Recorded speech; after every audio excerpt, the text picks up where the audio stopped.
cut? Yeah, anytime.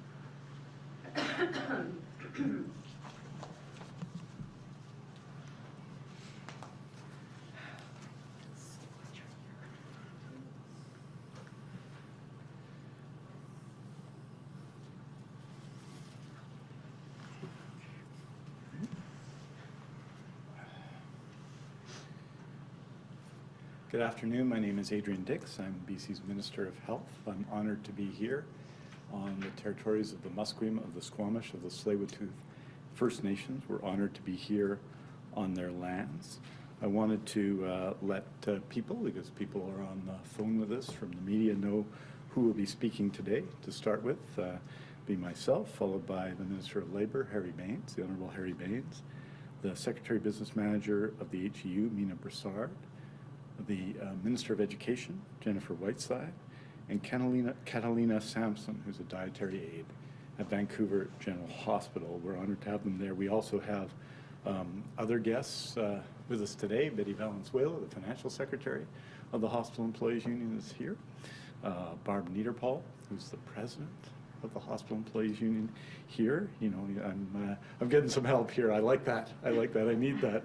I need it quite a bit. And the former Secretary of Business Manager of the Hospital Employees Union, the former Minister of Mental Health and Addictions, and a great friend, Judy Darcy, is here as well. And we're honored to have all of them here on what is truly, I think, a significant day in healthcare in British Columbia. It's a significant day for thousands of healthcare workers. It's a significant day for our healthcare system. It's a significant day for hundreds of thousands and eventually millions of patients in healthcare who will get more support when the healthcare team is brought back together, get more support when the quality of care is supported, get more support when people who give their lives to public healthcare are treated with the respect and the dignity that they deserve. Today, I'm honored to announce that the province and the health authorities will serve notice under the terms of 21 commercial service contracts and start to repatriate housekeeping and food service contracts. This move will improve wages, working conditions, job security, and stability for approximately 4,000 healthcare workers in 2,900 FTE positions who rely on their jobs and the countless patients that they help every day. By promoting a stable and effective workforce, government will be better positioned to offer attractive job options to people interested in joining the healthcare workforce. This will be good for patients, it will be good for the quality of service, it will be good for healthcare workers, and of course, there is a significant history and story behind it, and some of the people who will be joining us to speak today will speak to some of these issues, but I wanted to lay them out. I think many people in British Columbia understand the significance of what we're announcing today. In January of 2002, January 27th through January 29th, the government of British Columbia of the day introduced Bill 29. They subsequently, in 2003, introduced a bill called Bill 94. And these two pieces of legislation led to, as we know, the largest layoff of women workers in the history of British Columbia, but also significantly changed the healthcare system, in my view, for the worse. There has been, of course, a long and significant period since then, but for what it meant for many of the people working today was that they had fewer rights as workers than anyone else in society, and it meant for wages and benefits that their work was not treated with respect through our healthcare system. If you look at people who have worked for public health care, who have kept our hospitals safe from disease, who have cleaned our hospital and provided nutrition in our hospital, who've worked for decades in that system and do not have a pension, that tells you its significance. If Bills 29 and 94 had significance in their own time and had some argument in their own time, and obviously I don't agree that they did, they certainly don't anymore at a time when we desperately and continually are trying to bring people into our public health care system where we need healthcare workers. And in a period of pandemic, where people, regardless of that, showed up to work to clean hospitals, showed up to work to ensure that people were fed in the most difficult and sometimes frightening of circumstances. They did extraordinary work, and today's effort respects that work. You'll know that in November of 2018, the government brought in Bill 47, which repealed Bill 29 and 94 and had significance, and showed a better way forward. And I am very proud of the fact that recognizing the struggle of workers, recognizing the struggle of their union, which was principally, although not all, exclusively the hospital employees union, across the long-term care, assisted living, and of course acute care sectors of healthcare. Recognizing that, the legislature voted unanimously to repeal Bills 29 and 94, and we committed to working together to bring about the changes that would flow from that. And those changes gave back, of course, to workers significant power over their workplaces, and we've seen that transform the situation, particularly in long-term care, and continue to do that. We've seen, with respect to the work done by healthcare workers, especially during the pandemic, particularly after we decided to go to a single site proposal and increase effectively wages across the sector to wage level to ensure that seniors were kept safe across our healthcare system and that workers were treated safely. We've seen the impact of that. And we said we'd work together with, as employers, with the Hospital Employees Union and with workers to see that change happens, and change with respect to housekeeping, with respect to food services in our acute care sector, and in a significant part as well of the health authority owned and operated long-term care sector, is happening today. We have, as I said, 21 commercial service contracts, which over the next period leading into a year from now, but most of them will be done by the end of March of 2022, when workers who are currently working for private sector employers will return to work for health authorities. We're going to see, as I say, the repatriation, which means bringing previously contracted out health services and housekeeping and food services back into direct employment of the health authority, with the health authority as the employer. 21 contracts will be brought back in to health authorities. And those contracts include, in the Provincial Health Services Authority, housekeeping contracts and patient and retail food contracts. In the Vancouver Coastal and Providence Healthcare, it's the same, patient and retail food, housekeeping, patient food, and mixed environmental and housekeeping contracts. In Fraser Health, housekeeping and contracts that are mixed between housekeeping and food services. In the Vancouver Island Health Authority, equally housekeeping and patient food contracts. As people will know who follow this sector, principally in the Interior Health Authority and in the Northern Health Authority, such contracts were not contracted out at the time, partly because the value of those contracts was less, I think, in those health authorities. So these are significant changes, and they're going to make difference in the lives of people. They're going to make a significant difference in our ability to recruit people in the health authority. They're going to bring back together the healthcare team, people who work together side by side with different employers now, will work together in common cause, working and doing the important work that they do. And I just want to say and to recognize, again, that this has been decades of injustice that healthcare workers have gone through, decades of injustice, of not being treated fairly, of not being given benefits consistent with being someone who serves the public in the public healthcare system, and not recognizing the profound value of their work. Anybody who works in a hospital knows how important keeping hospitals clean is to the health of patients and to the health of everybody. Everybody who works in a hospital and is recovering knows the importance and the fundamental understanding of food. This is important work, and this will allow healthcare workers affected by these contracts to receive the same wages and benefits as other healthcare workers in other health authorities who are paid to do exactly the same work. So this is about better care.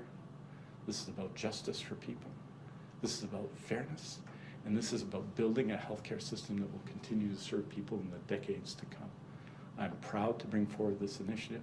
I think it's one of the most important things that I have done in my life and public life, to be associated with this. But the credit is not for me. It is for those who have worked so hard in public health care, those who have fought to see change happen, those who have continued to serve people even when they weren't being treated fairly, with compassion and generosity. This is really about healthcare workers in this province and what they mean to all of us. And we can bang the drum at 7 o'clock, but we should do it more often. But mostly what we should do is treat people who have given their lives to our public healthcare system the respect they deserve. And that's what this action does today. I'm honored now to introduce my colleague, the Honourable Harry Bains, the Minister of Labour, the MLA for Surrey Newton, to say a few words. Harry.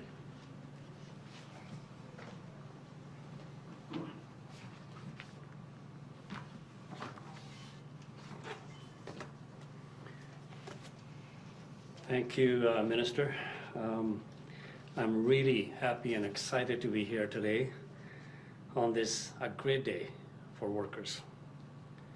And I'd like to begin by acknowledging Coast Salish people, Squamish, Tsleil-Waututh, and Musqueam people on host traditional territory who are participating from today. Today is a long time coming, almost 20 years now, since healthcare support workers had their rights stripped away from them. For my entire career, I have seen the devastation on workers and their families when their rights are taken away. And these rights that we're talking about today for restoring were legally negotiated into the collective agreement for decades. And government, with a stroke of a pen, took it all away. Why? Because of some ideological position that they were stuck on. When we passed Bill 47 in 2018, I knew we were making a difference in their lives and their families. That's why today is an important day to me, because the rights that were stripped away from them with a stroke of a pen in early 2000 are being restored for thousands of those workers. The previous government cut jobs of these thousands of workers who were racialized and women. And that system treated them as a second-class citizen. That is no more. Bill 47 set the stage, and now with today's changes, gives back so many workers their rights that were needlessly taken away from them. This brings stability to healthcare, fairness and job security, respect and dignity to workers. No worker should ever feel like they are getting taken advantage of or have their rights stripped away for no reason. Bringing these workers back into the healthcare system alongside their allied healthcare professionals is the right thing to do. And something I'm so proud of that our government is doing today. This is good news for healthcare system itself, because patients and their healthcare workers all depend on these support workers day in and day out. This change that Minister Dix gives these healthcare support workers certainty in their jobs and access to better working conditions, while making these jobs more attractive to hire and retain staff. And I want to say thank you, Minister Dix. I want to say thank you to all of my colleagues. I want to say thank you to the representative of those workers who stood and fought long, never gave up that fight. And that's the reason we're seeing this day today, the change that we are seeing today. So I want to say thank you, all of you. And now it is my pleasure to introduce my colleague, excellent Minister of Education and MLA for Newton. Oh, sorry, MLA for New Westminster. Right. Thank you.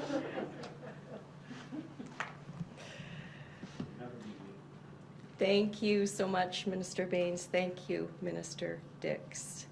I'd like to acknowledge we're here on the traditional territory of the Squamish, Tsleil-Waututh, Musqueam, and Coast Salish peoples, and I can't tell you what a great privilege it is to be here. It is so wonderful to be here with friends, with former colleagues, with current colleagues on this very, very important day.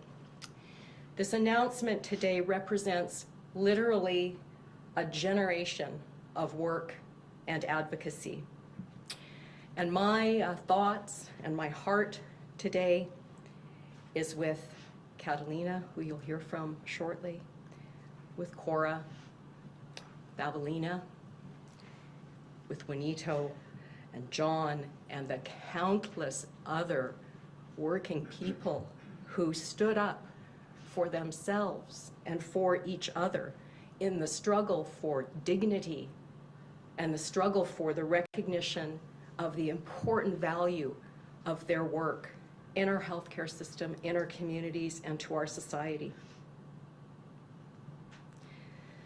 This announcement will make a big difference to the healthcare workers in my community and in communities across the province. I'm so grateful to have been invited to participate today, and I cannot tell you how so pleased I am to introduce the Secretary Business Manager of the Hospital Employees Union, Mina Broussard.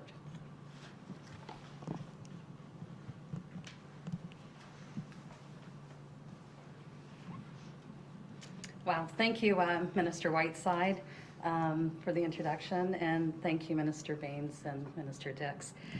The impact of today's announcement will be life-changing for thousands of housekeeping and dietary workers in our hospitals and extended care facilities. I want to take the time to thank our government for carrying through on their commitment to bring this work back in-house and reunite the healthcare team. The legacy of privatization has been devastating for workers and for healthcare. Nearly 20 years ago, the former government passed laws that led to the mass firing of thousands of workers. Their work was contracted out to corporations who rehired many of these workers at half the wages with no pension and very few benefits. Today, these workers still earn less than they did 20 years ago. The economic impact of this privatization has been overwhelmingly shouldered by women, more than 4 out of 5 of those impacted, and by workers of color. Privatization has fragmented our healthcare team and created a significant recruitment and retention crisis for jobs that are critical for safe, quality healthcare. Today, we are ending this legacy and putting healthcare on a better footing to deal with retention and recruitment issues and ensure safe, stable care for patients. We are reversing policies that marginalize women and workers of color. To our members who work in contracted housekeeping and dietary services, I want to say that today's announcement is long overdue recognition and respect for the contributions you make to healthcare and to patients and residents. Thank you for keeping the faith and fighting so hard and fighting so long to reunite our healthcare team. It is now my pleasure to introduce Catalina Sampson. Catalina is a dietary aide at Vancouver General Hospital. Her job was privatized in 2004, and she has been advocating to reunite the healthcare team ever since. So I'll let Catalina share her story. I want to thank you, Mr. Dix, Minister Dix, and welcome Catalina.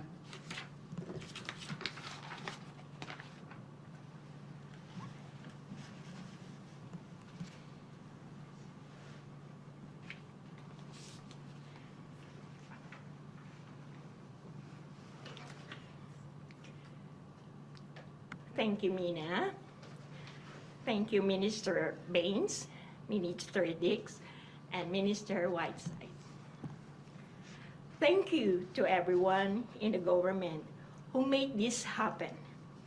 We make such a big difference to workers like me for our healthcare system.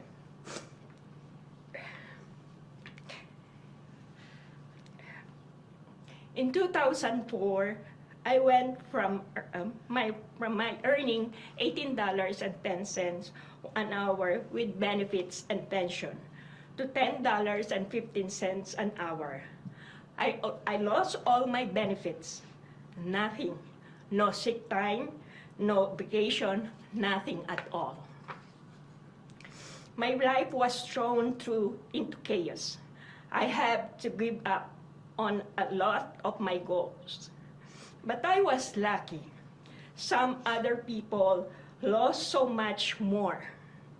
Today, I make less than I did then, but I have the same job. Except my work is harder now. The workload is heavy because the staff turnover is high. New people don't stick around when they find out how hard the work is for how low the pay is. They move on another job that is easier or pays more. Today's announcement will make things more stable. People will want to stay when the job gets better. I'm close to retirement. And people ask, why do you stay?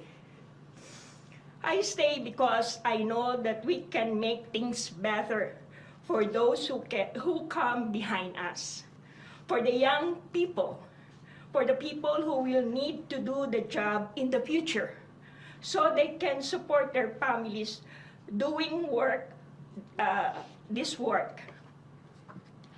Sometimes healthcare workers like me get overlooked, but what we do is important. Our work is always important during the pandemic and all of the time. The hospital doesn't run without us, and patient cannot recover without nourishing food or clean environment. We are a vital part of the team, and today, I feel like our work is being recognized for that. Thank you for the government for seeing that our work is important and making sure that we can do a good job for patient. And thank you to all of the workers who can't be here today but have never given up on reuniting for healthcare's team. We have been working so hard with our union to make this happen, and we finally got it. I'm so proud of all of you. Thank you.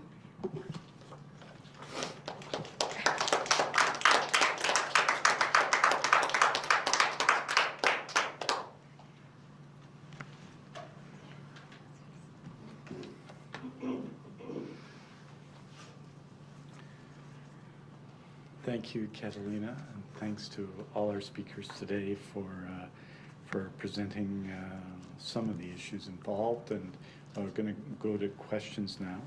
I should let you know as well that because there may be, as always, some questions on other subjects that we'll be presenting modeling information, Dr. Henry and I, tomorrow in Victoria with respect to the COVID-19 pandemic, and so there'll be an opportunity then to ask questions about that. I know you may want to ask them today, and that's fine, but we'll be presenting that tomorrow around midday, and members of the media will be receiving an advisory shortly about that. And with that, we'll roll over to questions. Thank you, Minister. A reminder to media on the phone that you may now press *1 to enter the queue, and you'll be limited to one question and one follow-up today. Please also remember to take your phone off mute, as you are not audible until your name is called. Our first question today is from April Lawrence with Czech News. April, please go ahead. Okay, thank you so much for taking my question. Minister Dix, I just wanted to ask about the outbreak at the Sunset Lodge long-term care home here in Victoria. 22 people have now tested positive, 13 of them residents. It all happened over just a couple of days. I'm just wondering how concerned you are about the virus spreading that quickly through there, and whether a review will be done to see if it could have been better contained. First of all, we do reviews in every case, so there will be in that case. As you know, over the course of the pandemic, there have been relatively few long-term care outbreaks on Vancouver Island because community transmission has been lower in general on Vancouver Island than in other parts of BC, particularly in Metro Vancouver. So yes, what this continues to show is that we've seen it through the period, to the recent period when we've had vaccination, the profound, really life-changing impact of vaccinations in long-term care, how we went from 49 outbreaks to virtually none within a month after vaccination started in long-term care, both of residents and of workers and of essential visitors, but that it continues to be possible, and we see this around BC, to have outbreaks in long-term care. And so we'll be reviewing that and taking, of course, good care of people and ensuring that that doesn't happen. What it reminds us of, though, is the need for all of us to contribute in the community, for all of us to get vaccinated, that it can have an impact. What we do in the community, how we follow respectfully public health measures, and how we act to get vaccinated has an impact on people who are more vulnerable than us. So yes, there'll be a review of it, and yes, we're concerned. As you know as well, by October 12th, everyone working in long-term care and assisted living will be vaccinated. That's a public health order that's been put in place, and that will continue to improve the situation. Overwhelmingly, people are vaccinated in long-term care, both residents and staff, and the impact of that on the outcomes, the most negative outcomes of COVID-19, is also profound. But it doesn't stop outbreaks entirely from happening, as we've seen with the outbreaks around British Columbia, and we'll be doing everything we can, of course, to stop that from happening. So yes, we'll review it. Yes, it's significant. Yes, COVID-19 is highly transmissive, particularly now, and particularly amongst the unvaccinated. And yes, that has effects on the rest of the population, and that's why we need people to get vaccinated. I just want to remind you, too, that as of today, 84.2% of vaccinated people have received their first dose immunization from COVID-19 over 12. That's 3.9 million British Columbians have received, more than have received their first dose. That 76.4% have now received their second dose. So that's 76.4% have received both doses. About 7.8% have received just one dose and will be moving to their second dose either soon or when they're eligible to do so. And the remainder, which is now 15.8%, are not yet vaccinated. And we've got to do everything we can to get that number down and to encourage people to be vaccinated. And I'm happy to say that we continue to see through the weekend, with another 15,000 registrations over the last few days, a significant uptick in vaccinations we've seen over the last week, significantly as well in the Interior and Northern Health Authorities. April, do you have a follow-up? I do, yeah. Just at Sunset Lodge, the Salvation Army, which runs it, says that all residents, 100% of residents there, are fully vaccinated. Yet we see 13 testing positive. So I'm just wondering if you think that suggests a need for booster shots, something they're now just announced they're going to be doing in Alberta, and have already announced for Ontario as well. Well, so there's two separate issues there too. Of course, immunization is not 100% effective, although it does and has consistently, and you see it in the outcomes. April, I encourage you to look. We release it every Thursday at the outbreak information across BC, which we release everywhere to the public every Thursday, to look at the impact of vaccination in long-term care. With respect to what's sometimes called a third shot or a booster shot, that's something that we have been preparing for now for some time. You'll know that Dr. Penny Ballon is leading our Immunize BC effort across BC. I think it's one of the most successful immunization campaigns in the world, and what we've asked to do is to prepare when public health is ready to say that such a shot would be necessary for a number of groups of people, that we're prepared and organized to do that, both within the long-term care sector and potentially beyond the long-term care sector, and for those who have who are clinically vulnerable. So we're looking at that. One of the things about long-term care to keep in mind is that many facilities, I'm not sure what was the case at Sunset, but many facilities received their first dose either in December or the first half of January, just to put that in context. Well, I'm actually in the category of clinically vulnerable. I got my second dose in July.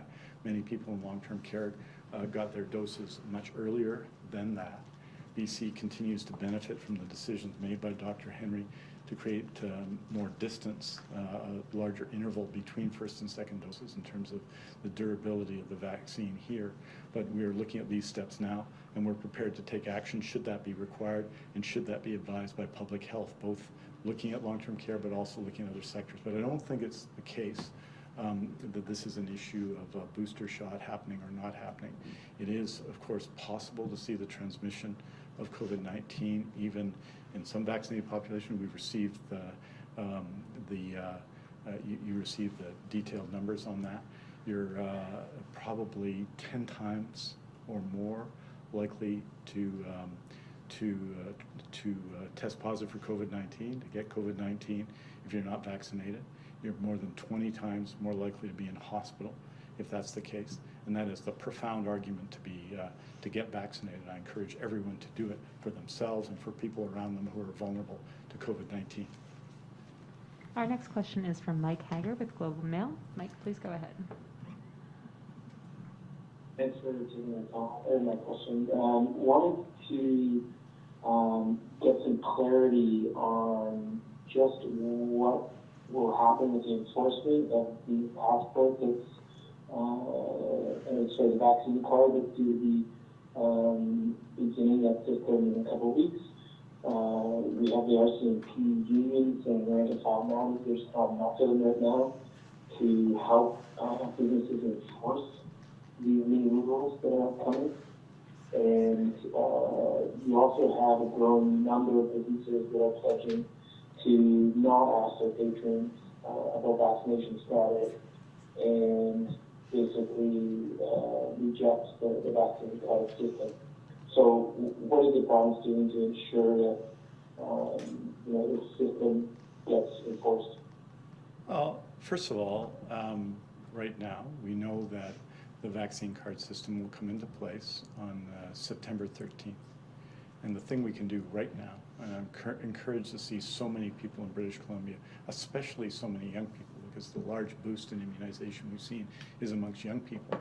It'd be interesting to note that very soon, those 18 to 24 will have a higher level of vaccination than every age quadrant ahead of them, including up to age 50 to 54. That'll be happening soon. They're already more immunized than everyone under 50.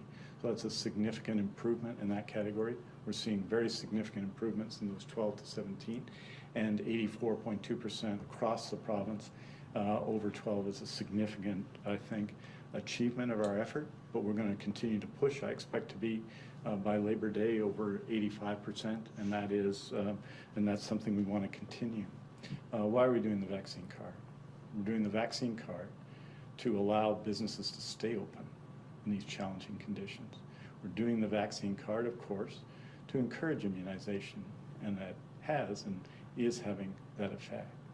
We're doing the vaccine card to keep people safe, both workers and people who go to events, social events, which all of the categories of events where the vaccine card applied are.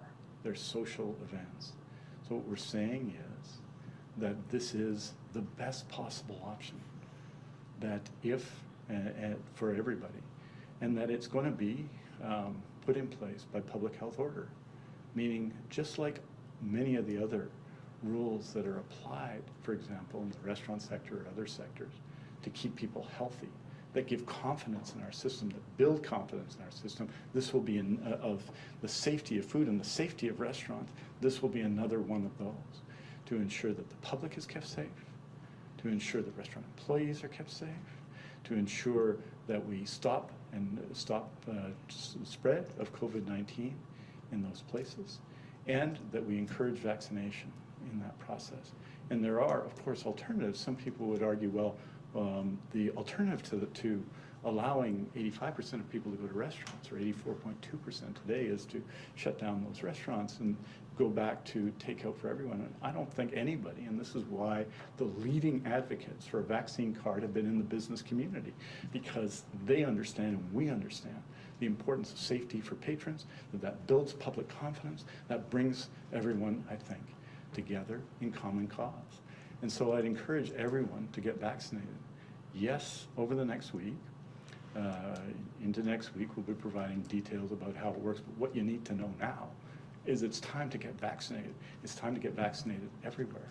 And these will be the rules for the moment, not because we want them to be the rules, but because we're in the middle of a pandemic globally, and that has impact for all of us. And this is one way to deal with it, while allowing many of the things that we want to do and we love doing in this province to continue to happen. So that's the purpose of it, and I think it'll have broad support. And like every other rule that's put in place in these sectors, that is a requirement, this will be a requirement. Mike, do you have a follow-up? Yeah, sorry, but I don't think you really answered that. Who should a restaurant call if they have a patron who wants to get in and refuses to show proof of vaccination?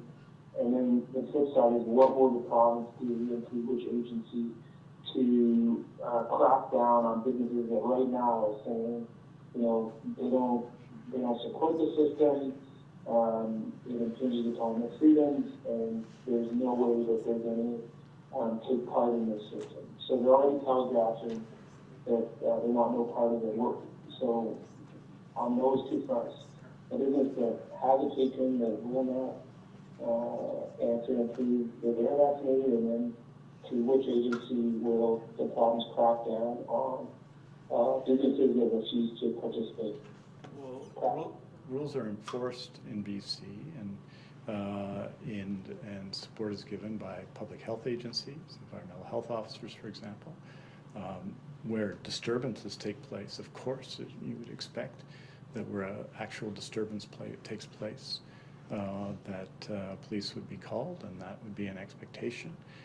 In other cases, it's by law officers. So this will happen just as all of those other rules that are in place in society get enforced. And I think we should remember, I mean, Mike, that's a pretty straightforward answer. Those are the ways that rules get enforced in society. But I think that the most important thing is that we continue to have these activities in our community at this time in the pandemic. And that's the purpose of this. This is enabling. It's not intended, and it doesn't punish people. It enables these activities to continue safely, to build confidence in these sectors, and to ensure the safety of people who go to hockey games, the safety of people who go to restaurants, their safety in a time when we have a very transmissive COVID-19. And so that's the purpose of this, is to do that. That's why we need to have a vaccine card for these purposes. And I know that it's challenging for people, that this is different, that this is like many of the other things we face during this pandemic, it's different. But what this measure does is builds confidence, I think, in people, that they'll be able to go to restaurants and go to hockey games and go to bars and go to social activities and be safe. And my recommendation to people is this is because it's free and readily accessible, is to get vaccinated. This is what we need to do together. No one says you have to, but that doesn't mean you can do everything you might want to do if you choose not to get vaccinated. That's just the reality of living in a global pandemic and living in a time when COVID-19 transmits. And I'd say finally, this is a vicious virus. You know, I hear from people all the time, it might not affect me as much, or I have a strong immune system, whatever the thing is. This is a vicious virus. There are people, of course, who passed away in BC from COVID-19. There are people, of course, who've got sick and continue to be sick from COVID-19. And that's why we need to take these steps to keep people safe, to maintain our activities that make life full and interesting, but also to keep one another safe. And that's the purpose of the BC vaccine card, to do just that. And that's why we're proceeding. Our next question is from Ahmad Agahi, Global News. Ahmad, please go ahead.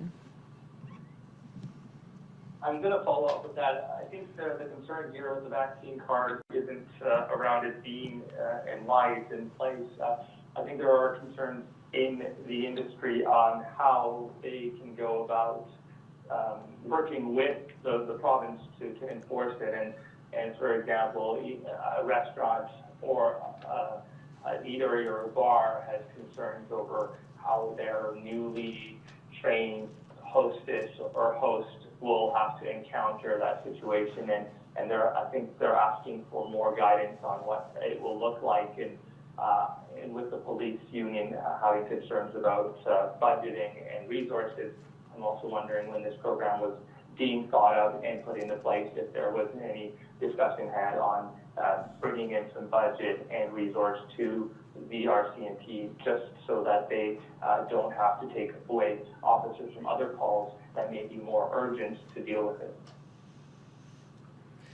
Well, I'd say for starters that the reason that the BC vaccine card was brought in wasn't because any of this is easy. None of it is easy. It's been brought in to help keep people safe, to keep workers safe. There was a broad and significant call for this in the business community, but in other communities as well. I think a vast majority of British Columbians support this step and see this step as necessary and see this step as building confidence.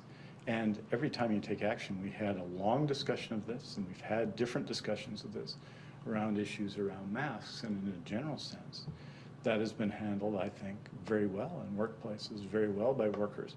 And when I talk to people, for example, at Save On Foods this past weekend, they say that in some ways the clarity of the rule, which is an enforceable rule, has made it easier for them, not harder for them. So yes, there are going to be issues around enforcement. It's why we're very careful. There are, of course, issues around privacy, and that's of critical importance. We'll be taking our time with that and making sure that that is right, and we're doing that work with the Privacy Commissioner. There's going to be issues around people who have difficulty or who don't have a smartphone and aren't easily able to access that information, and ensure everyone will have access. We've seen some challenges in the province of Quebec, although they're proceeding, and it seems to me on balance that they're doing very well there with a similar approach. We'll be providing all of the information and working very, very carefully with the business community to make sure that they have access to the information they need to see this process go forward. So yes, there is always the uncertainty of something that was never in place before and is now going to be in place on September 13th. But we're going to work through these issues with all of our partners to make sure that this is a success for people. And the most important part, of course, builds confidence and ensures that people are safer from the transmission of COVID-19. Ahmad, do you have a follow-up? Yes, if I may, and thanks for that answer. And you touched on it a little bit, but I was going to hope for a little bit more information on how this will work for the disenfranchised. So maybe those that are older and maybe you don't have access or the ability to work a smartphone app, or the homeless who may not have a phone altogether, or anybody else in that situation. And is there some relief to their concerns right now looking at this program that you can offer? Well, this program is going to come into effect on September 13th, and the requirement to be vaccinated, first dose vaccinated, against COVID-19, to do a certain number of things that were listed off related to the BC vaccine card that will be in place by September 13th. By October 24th, of course, it will require both doses of a COVID-19 vaccine by October 24th. And that is what people need to be concerned with, I think, most importantly now. And we're seeing that happen. We've had in the last week, I believe in the area of 44,000 first dose immunizations over the last 7 days, a significant increase, I think more than double over the previous week. That was highest in the Interior Health Authority and the Northern Health Authority. And so, as we noted, and as Dr. Henry noted and Premier Horgan noted when we announced the BC vaccine card last week, there will be an alternative to smartphone for people who require that alternative, and that will be in place. And we'll be providing a full briefing to everybody in the province on the details of that well in advance of it coming into place. So all of those things are being worked through, and we're going to work through them methodically, step by step, as we have at every point in the pandemic. And listen, I understand it's hard, right? And one of the things that I'm proudest of in BC is how we've come together as people to respond to these extraordinary circumstances. I'm very proud of it in healthcare as Minister of Health, and listening to Catalina talk today about her work and talking to healthcare workers as I do all the time, how people have come together. And I expect we'll do so again around this. It is challenging, and I am respectful of everybody. The purpose of this is to ensure that people are safer. The purposes of this is to build confidence that the activities that we can do together are safe. The purpose of this is to increase our level of vaccination, which would benefit all of us. And that's what we're going forward with. We're gonna take account of the needs of people who don't have or aren't as familiar with smartphones, and work with them, and you'll get information about that well in advance of the launch date. Our next question is from Marcella Bernardo, News 1130. Marcella, please go ahead. Hi, Minister Dixon. Thank you for taking questions on these other matters today, because I kind of knew that this wasn't going to happen with the AGU announcement. But just wanting to see if you can explain, because you said last week that staff will not be required to be vaccinated, where customers must show proof. So doesn't that still pose a risk if unvaccinated workers at a restaurant are interacting with customers? Here's what I'd say. I'd say that the purpose of the BC vaccine card, as opposed to employer-employee thing, and I'll talk about long-term care in a second, Marcella. The purpose of the BC vaccine card is that when you're taking part in these optional activities that are very important to all of us, but not requirements of life, that you be vaccinated and that you be safe. And that's the purpose of the BC vaccine card. There will be employers who take other actions, working with their workforces, and you see that happening. In the case of, for example, the work I do as Minister of Health, we're requiring all long-term care staff and assisted living staff to be vaccinated by October 12th. And that's not easy either for anybody, to make requirements of people who have given everything, and we ask them to do more things, and we expect it as a condition. Not easy, but necessary. And we'll look at other areas where that's required as well, particularly in healthcare. I would expect you'll see us say more about other areas of healthcare in the same regard in the coming days. That's necessary. So I think what this does is it makes all of us safer in all of these environments. And I think it's also obviously a significant incentive. And obviously working with employers, we want everyone to get vaccinated. And it's our hope that we get as close to 100% as possible. We know that's not going to happen. We're not going to get to 100%, Marcella, but these are important steps to take, and that's why we've taken this action, similar to what other jurisdictions have had for a BC vaccine card that deals with these activities.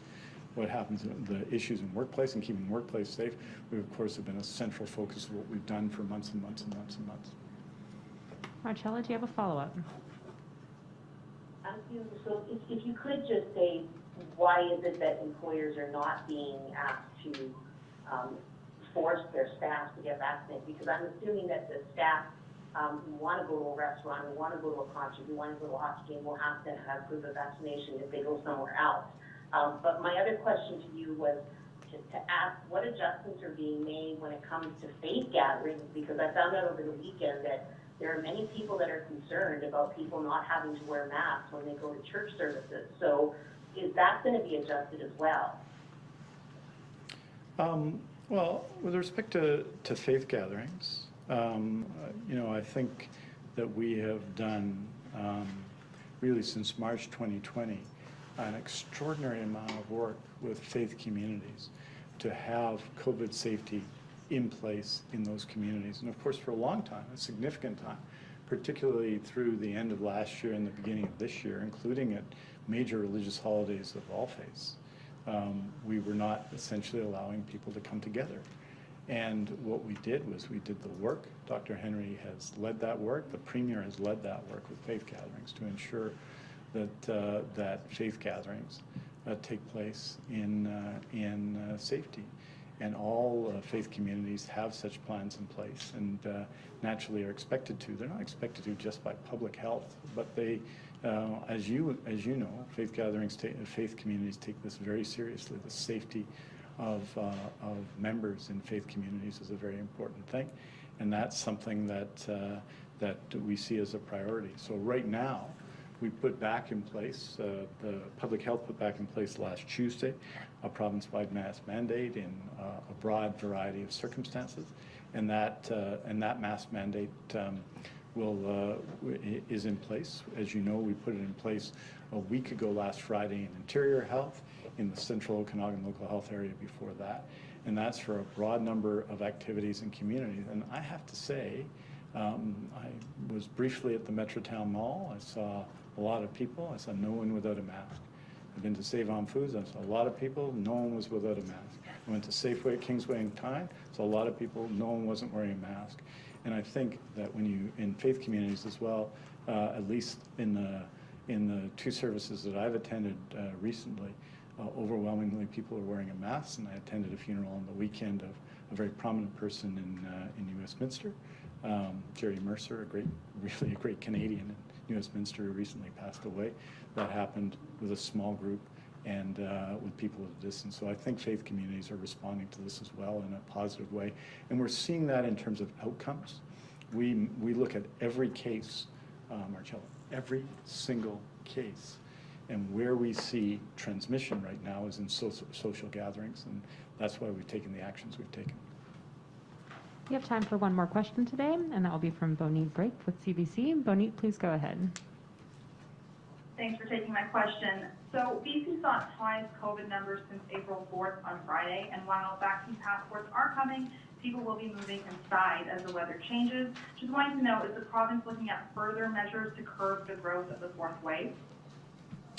Well, first of all, we want to continue and to significantly increase immunization in our province.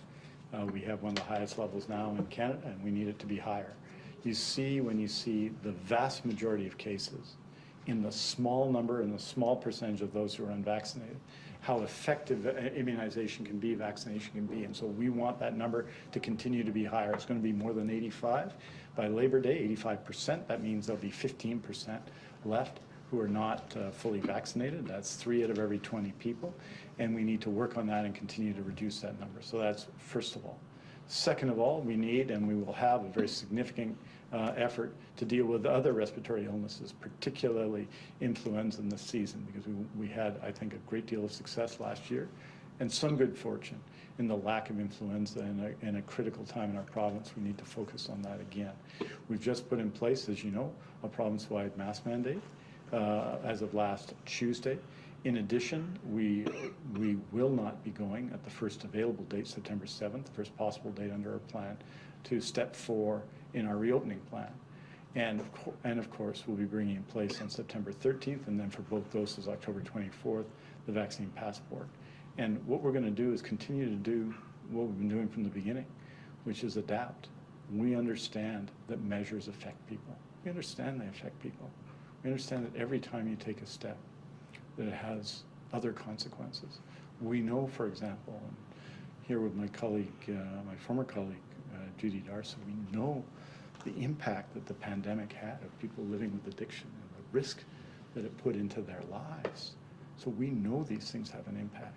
Well, these are steps we're taking, but we will take the steps that are necessary to take.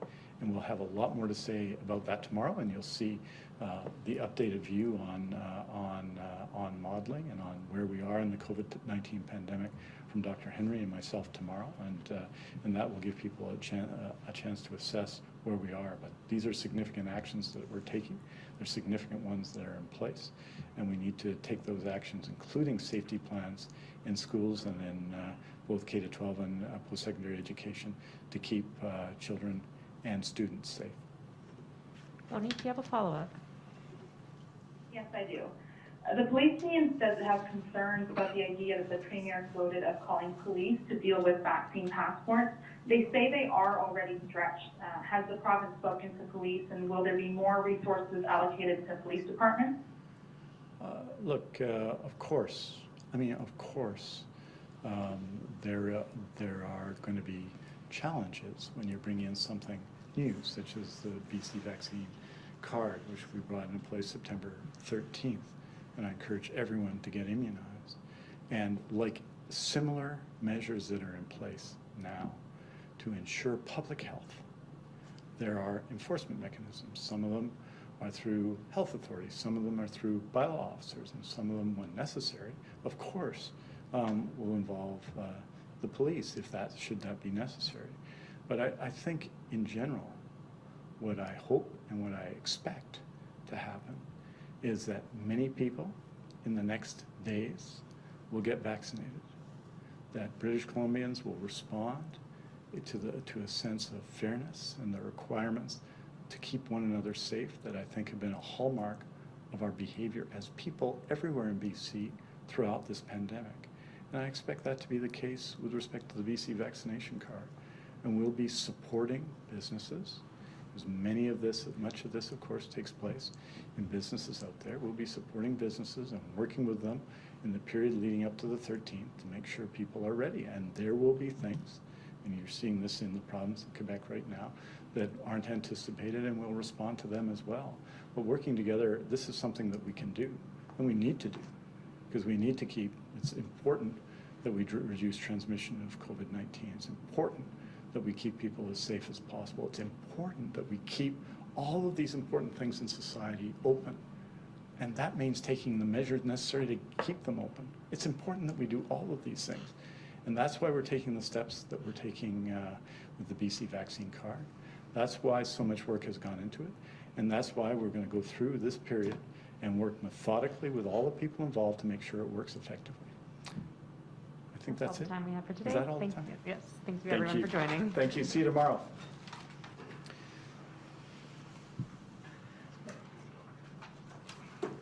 Hey, we're going to get it right on. Hey, thank you.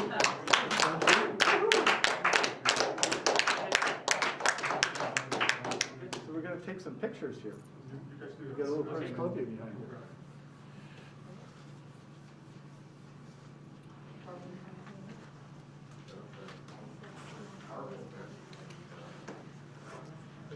Judy Darcy wished she'd expected never to have to sit through one of my long discursive question and answer sessions. Come on up. Come on up.